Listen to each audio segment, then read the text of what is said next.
Hello and welcome to the Small Business Briefing. I'm Brian Calley, CEO of the Small Business Association of Michigan. Hi, good afternoon. Thanks for tuning in today. I hope everyone had a nice Thanksgiving. I'm Sarah Miller, Vice President of Communications here at SBAM, and I want to start off today's show by welcoming the Holly Family Dental Practice as one of our new members. So thanks for joining. So, Brian, last week we did receive some new FAQs related to the Earned Sick Time Act. We do have a special webinar that's coming up later this week, but why don't you go over some noteworthy updates? There were several changes and some additions that were made to the FAQs and some clarifications, some items that were also added that, frankly, I was expecting and had telegraphed in some of our webinars that here's what I expected in the future, and those came out like I was expecting. And then one noteworthy one I'd like to go over with you after covering some of the more straightforward changes.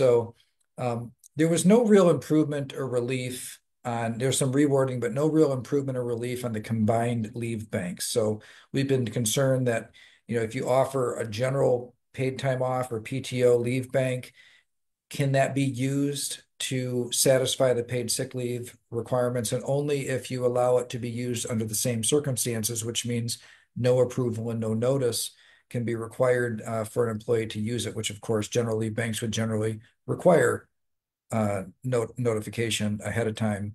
Um, there was one that I hadn't really thought to ask before, but some, especially businesses that hire students maybe in college towns while they're so if somebody hires a student in the spring and then they either lay them off, let them go, terminate employment or whatever in the summer, and then they hire them back in the fall when they come back to school, if that separation is less than 6 months, then you have to maintain their accrual and start it right back up where they left off in the fall. So that was one that they had published that they had talked about before. Um, I did telegraph before that if you have salaried full-time employees, you can just assume 40-hour work weeks without keeping track of how much they work. But keep in mind that I shouldn't say just salaried, but exempt from overtime. So employees that are exempt from overtime, which means that they're salaried and have management responsibilities. The those employees, you can just assume 40-hour work weeks and forget it. You can accrue it based on that. You don't actually have to track the time. So a bit of an improvement there. We expected that was the case. I had been verbally told that was the case. Now they have put an FAQ out that articulates that. Um, Also, it only applies to workers with a physical presence in Michigan. So again, another one of those things. There wasn't an FAQ on that in the past. I had mentioned in our webinars before that I expected it would only apply to employees with a physical presence in Michigan. They have now published that to be the case. The they didn't really clarify the rate of pay you have to give for the use of sick leave on a few items that I was looking for. They seem to clearly indicate that overtime has to be included. So you look at what their previous pay period rate of pay was, they used sick leave, whatever the previous pay period was, the average rate of pay, including overtime and everything, has to be included in what you pay it out in the current pay period. But they didn't cover things like bonuses and commissions. And so you could see a circumstance where somebody might take sick leave the pay period after they got a bonus or the pay period after they received commission payments. And it's not clear whether or not you have to calculate those into the hourly rate that you pay the paid sick leave on. I would say the biggest and most substantial change or what was in the area of the what we call the no call no show 3-day allowance, where a person can not show up for work for 3 days, show up the fourth day and just claim sick leave, and you can't take any corrective action. They seem to attempt to make some improvement in this area, but unfortunately the answer that they gave kind of contradicts itself. And so it does say that when an employee is using leave under the Earned Sick Time Act, that the employees should provide sufficient information. Okay, it should put what is sufficient information? I don't know, but they should provide sufficient information for the employer to determine whether the leave meets the eligible uses under the Earned Sick Time Act. So that's good. They didn't have that in there before, that the employee had some sort of obligation to provide any sort of explanation at all. So that is a good improvement. They go further to say if an employer is unsure, so, they get an answer and they say the employer's still not sure. The employer may ask additional questions about the nature of the leave to determine if it meets the eligible uses. And just, no call, no show is not an eligible use. You have to have a reason. The problem before was employers couldn't require an employee to prove that they had any sort of eligible reason for being gone or for not notifying the employer in a reasonable period of time. The so those are good changes. Unfortunately, they also left in the portion which is in the law. I guess there's nothing that really the department can do about this, but you can't require documentation until after the third day. So what this tells me that yes, the employer can ask. Yes, the employee must give an explanation, and the employer can determine whether that explanation meets the requirements of the law or not. But you can't require that they prove it. In other words, provide a doctor's slip or anything like that until the fourth day. So in other words, words can be exchanged. Employees have to say something, they have to give some explanation, and the employer apparently will have an opportunity to say your explanation either meets the criteria in the law or it doesn't, but you can't require documentation until the fourth day. So it seems like improvement to me generally, but this area is still going to require a change in the law, which would lead me to the next kind of logical question is like, what are the odds that there would be a change in the law? By the time we do our briefing next week, I think I'll have a pretty good idea. The legislature will be in session the next couple of weeks. They're in session this week, they're in session next week. Now, in the House of Representatives, though, what makes it kind of complicated is that after the last election, it flips control from political parties. And it's always a complicated time when that happens. So Democrats controlled it slightly before. Going into next year, Republicans will control that chamber slightly. So you have this time period of what's called lame duck. And it's where the people now in control, their authority will be limited after the end of this year. So usually there's a lot of activity. But in this case, the Democrats who have control of the agenda until the end of the year seem to be, including today, having a hard time mustering 100% attendance, which they need to do anything, unless it's going to be bipartisan. And this issue, in order to find a real solution, has to be bipartisan. It's just how it is. They're never going to get. They're never going to. They've got Democrats. Have some people that they'll never be able to satisfy to make changes, and the Republicans have some people you'll never be able to go far enough for them to support the changes. So it's going to require the middle to come together in order to see improvements on this. And so regardless of attendance and all those kind of considerations, I just think this is going to require a bipartisan solution. And a lot of talks, a lot of work that's happening. SBAM is certainly highly, highly engaged in this. I think this time next week, I'll probably have a good idea whether a deal's coming together or not before the end of the year. Doesn't mean that there's no hope that something might happen next year if it doesn't this year.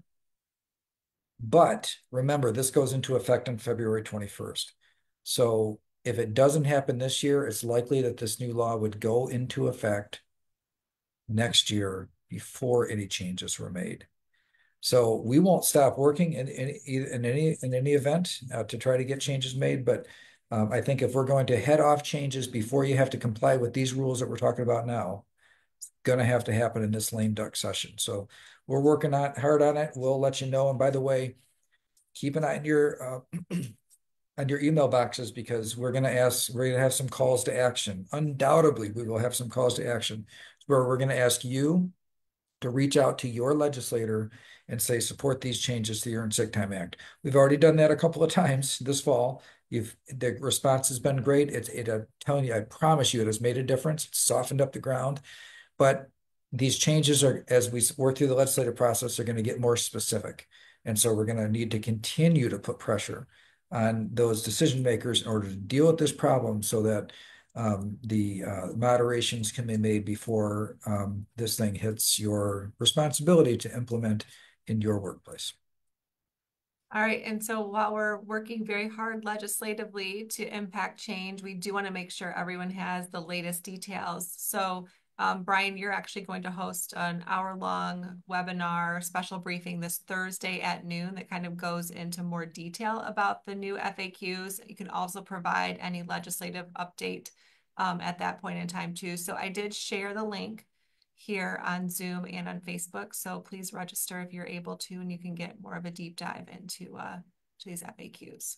Yeah, and the thing is, like, I'd love to even do a deep dive right now on it, but this came out right before Thanksgiving last week, and it's kind of hard to get people like you read these things. I can interpret them what I think they mean, but I do like to make some calls into the agency. I like to, try to get some additional information. What are they thinking here? How are they going to implement that, and to really just think about situations, bounce some scenarios off different folks so that by the time we do a deep dive into these FAQs, we have a good idea about how it would impact your business. So we'll have that coming up later on this week. Please, if you haven't already, sign up for that. I think put the link in the chat there. So you can sign up and be a part of that. I will go meticulously through every single one of their FAQs. So we'll put the question they put on there, the answer that the state had to it, and then we'll talk about what it means. And then as we go through that, it'll be an opportunity to indicate, okay, this is part, I think there might be a legislative solution that could potentially come together for this one, or others that I think they're probably going to go into effect just like this, and there won't be a legislative solution. I'll try to do as much as that as I can on this upcoming webinar. So please be a part of it, but also please do respond to our calls to action as they come up. And there probably will be at least a few in the next 2 weeks. All right, Brian, let's talk about some regulation changes at the federal level. We've kind of covered a series of things that our members need to be aware of, but are there any early changes that you expect that we might see with this new administration? Yeah, I thought it would make sense to go over some of the things that happen by executive order or by department rulemaking through the department rulemaking process. And so there's different things that are in different stages of implementation. A lot happened this year, this calendar year 2024. We saw some pretty aggressive action from multiple agencies with respect to new regulations on small businesses. Some of them have gone into effect already, and I expect they probably will be reversed. There was independent contractor rules, which really does not appear to me like the Department of Labor has um, aggressively started to enforce yet. So last April, these new independent contractor limitations or restrictions went into effect. I fear that many small businesses don't even know that they're in effect right now. But the department really doesn't appear to have started to enforce them yet. There, that's something I do expect will probably be reversed by the incoming Department of Labor. And it can just be administratively reversed because it was administratively implemented in the first place. So that's something I think there's probably relief coming up on the horizon. Another one that I think is probably on the minds of people in certain industries was the a different, not the Department of Labor, but the Securities and Exchange Commission, um, who are kind of overseers of unfair trade practices, restrictions and laws. They sought to eliminate non-compete agreements, and really the way they did it in a way it would eliminate non-solicitation agreements as well. And that was challenged in court and struck down by a federal district court. And it was struck down in a pretty comprehensive way. The big question after that is will the federal government then turn around and appeal that lower court decision? Because there's a change in administration, I think it's highly unlikely that that lower court decision will be appealed, and therefore that rule will essentially be rescinded. I think there'll probably have to be, I'm not an expert on the federal process, but I think there'll probably have to be a withdrawal of those rules that were implemented and later struck down by a lower court. It will just likely never make it to a higher court. Another one is the overtime threshold. So we talked a lot about this year, and we covered on the briefing, I think 2 weeks ago, that the increase in the mandatory overtime threshold, regardless of salaried management considerations, it was going to go all the way to 58,000. That was struck down by a federal court. Again, just like that non-compete um, rule. I think the fact that it was struck down at the end of an administration means that they probably will not go through the process of appealing that lower court loss. They'll just let the loss stand, and then the new administration will decide what to do with it. And I think it's highly likely that they will let the lower court ruling stand, and that overtime threshold will revert back to that original $34,000 level that it was originally at. The and then the other one that we have not talked about this week that a little birdie told me, there was perhaps an early administrative move toward, was association health plans. Now, some of our longer term members will know that back in 2019, SBAM and another association together provided an association health plan in a way that essentially it allowed small businesses to pool their risk the same way that like a big corporation does under a separate federal law called ERISA. And what that allows the small business to do is to pool their own risk and not subsidize anybody else's risk. That ended up being challenged in court. It was challenged because that type of health plan, they said, well, it's a workaround the Affordable Care Act requirements. But really at the end of the day, small businesses today, and really from the beginning, have really subsidized the overall Affordable Care Act. And so they're kind of afraid of small businesses being removed from that pool and not having it, because they'll lose kind of the big payers, the ones that are paying the most. Remember, big corporations do not subsidize the Affordable Care Act. Only small businesses and individual payers do. So it would allow small businesses to take advantage of the same way that big businesses organize, which would be a big benefit. The 1 year that SBM offered this with another association, we saw really big savings for our members. That got tied up in court. It was struck down in a lower court. It got tied up in appeals, and it's been there for years. So we think there's a pretty good chance that there'll be both legislative action to try to do this, but also additional administrative action to try to make association health plans more available in the future.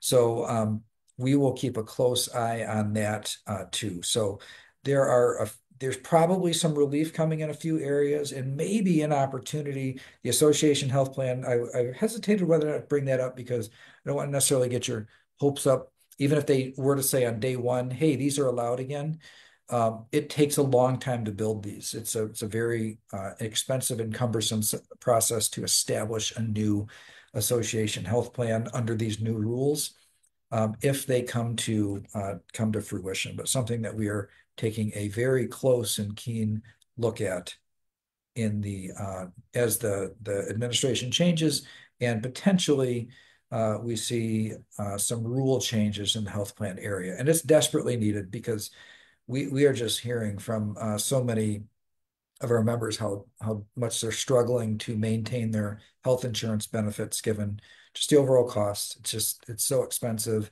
Employees certainly need it. Employers need to offer it to be competitive. And so we do need to find some solutions that potentially could offer some relief. All right, Brian, let's take a minute and remind our viewers that we are really coming up against a deadline for the Corporate Transparency Act filing. Corporate Transparency Act, for most small businesses, the first filing is December 31st of this year. So we are upon that. And so this is going to be a regular. I'm going to keep on reminding you, please do this, because there are big financial penalties. There are potentially criminal penalties for not complying with it. You notice I didn't have this on the list of things that I expect would be changed quickly next year. It won't be changed quickly next year because this one's in the law. All those other things that I talked about were administrative changes. Anything that happens with a administrative rule change can be undone with an administrative rule change. But the Corporate Transparency Act was passed into law. That means in order to be repealed, either a court needs to strike it down or the the law needs to change. Neither one of those things are likely to happen immediately. Um, actually, I shouldn't say that. The law won't happen immediately.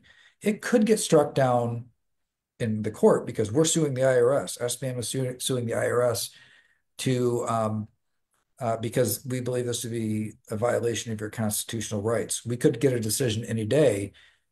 We maybe by the end of the year, but even if we win at this local district court, this is something that we might need to challenge all the way up to the Supreme Court to ultimately win. So we really want to encourage you to make sure that you understand your filing obligations and that you take care of it by the end of the year. The I just want to give you an example of something that you may not have thought about, and that is that if you have a disregarded or a an entity that you've closed up. So if that happened during this calendar year, you still have to do a beneficial owner filing for that company. So you may have had an LLC, it was inactive, you hadn't done anything for a long time, you decided to just dispose of it.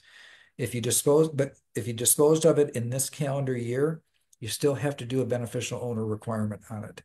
So that's just an example of this sort of, the sort of thing that I'm afraid that some small business owners might miss. And it's not really clear how aggressive the IRS is going to be when it comes to enforcing this. So please do utilize our resource page. We've got a great resource page. We've even identified some partners if you don't feel like figuring out doing it on your own. Some partners that have some pretty slick systems that make the filing process and determining whether or not you're likely covered um, pretty straightforward. Please take advantage.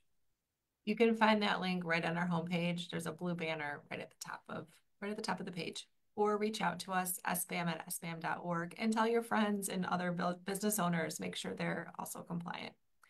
All right, we are up time for Data Monday. All right, I'm going to share a Data Monday that is pretty basic, given that we're at the beginning of the month. There's not a lot of new information out right now, but a few things that I came across that I found kind of interesting. First here is S&P 500. Oh, I'm sorry, I went early here. Okay, so these are the S&P 500 returns. So the bigger companies, five largest corporations, they're the stock market returns on those entities. And November was a big up month. You notice October was a down month, and it's not terribly unusual when you're heading up to a big election like this. It's a bunch of uncertainty, so people are like pulling back a little bit in terms of investing, just not knowing what the future is going to hold. There's something about the certainty that comes with, there's that uncertainty is relieved, and now it was as you can see, was a really strong November, maybe some pent up demand from October that was caught up during that time period. Now, but I think there will be kind of mixed reviews on these bigger companies that do business all around the world. Some are going to be thrilled with changes that get made, and some of them are not. It's going to have a lot to do with, well, things like tariffs, for example. Some businesses that have heavy domestic operations are going to love that, and others that do a lot of selling overseas are going to be afraid of retaliatory tariffs. So the corporate picture is going to be a little bit mixed, I think, in the future. The next one is kind of together with that are corporate profits, and you notice that in this last month, corporate profits a little bit down in the month of October here. And actually, these are quarterly. But anyway, in the third quarter, but but that doesn't mean that the companies had losses. It means that their profits were down. Okay, so actually, still a time of corporate profitability, generally speaking. Now, this next one, personal income, as you can see, it had been on a downward trend. Look at these bar charts here. It had been on a downward trend, but actually popped back up. Um, so personal income, this would be not terribly surprising given some other indexes that we saw earlier in the year. And then this next one is comparing personal income with expenditures, with household expenditures. So this personal consumption expenditures, we're going to have a chart in a few minutes, which is on the PCE, or personal consumption expenditures inflation rate. This is different. We're talking about nominal dollars of expenses by people or households. And so you see income up a little more than expenses were um, for the month. And continuing jobless claims. These had been coming down a bit, but as of the last few months it looks like it maybe hit the low point and rising a little bit. And we've seen some signs of a little bit of slowing in the jobs market. Certainly in the jobs numbers last month, they were slower. I think the whole country was up about 12,000, which is basically a break even. And so the continuing jobless claims have been up just a little bit. So, but this is the inflation. This is different than CPI. So the big one that you always see in the news is the CPI, which is Consumer Price Index. Uh, Personal consumption expenditures. This one really looks at the actual household experience, given that people make substitutions and adjust how much they buy and what they buy based on prices going up and down. And so this is the favorite of the Federal Reserve when they're making decisions on interest rates. And so you'll see 2.8% for the core and 2.3% for the overall. Or sorry, I got those mixed up. But the but that this is I think this is kind of right on track with what they were expecting, pretty close to target. I think that we will likely see a